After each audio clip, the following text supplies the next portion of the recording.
de ces deux joueurs majeurs du secteur offensif des éléphants de la Côte d'Ivoire. Alain Traoré, s'ils sont prêts physiquement, est-ce que c'est le bon moment de les lancer dans la compétition face au Nigeria? C'est le premier gros choc de cette CAN. Oui, c'est le bon moment parce qu'il ne faut pas se priver de ces bons joueurs. On a vu que le match d'ouverture, c'était un peu poussif par rapport à la qualité du jeu proposé par la Côte d'Ivoire. Donc voilà, Sébastien Haller, c'est le point de fixation de l'attaque. Il apporte beaucoup, il garde bien le ballon, il se déplace bien.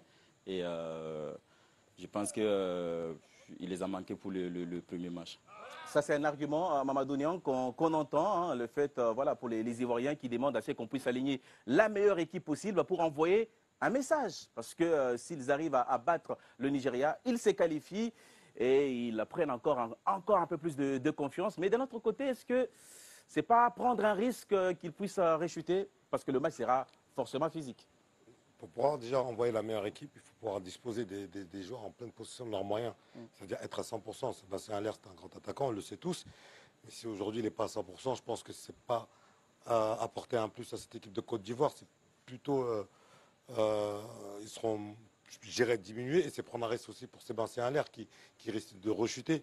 Donc, si le staff médical dit qu'il est prêt pour disputer cette rencontre, pourquoi pas le mettre? Oui, bien sûr, parce que c'est une puissance offensive en plus. Mais s'il n'est pas prêt, je pense qu'ils ne prendront pas ce risque. Quel est votre regard, Cédric? Les joueurs qui étaient sur le terrain ont montré quand même qu'ils étaient capables de prendre le relais. Alors certes, le Nigeria, c'est un cran au-dessus. C'est un cran au-dessus, mais pour moi, ce n'est pas eux vraiment qui ont déçu. Pour moi, c'est plus ce milieu de terrain.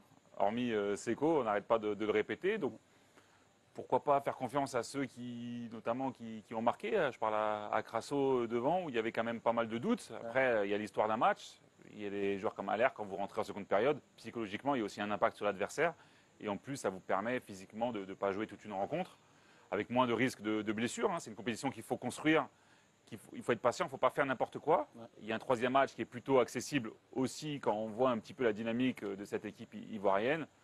Donc moi, je pencherais plus pour ne pas prendre de risques dans cette compétition.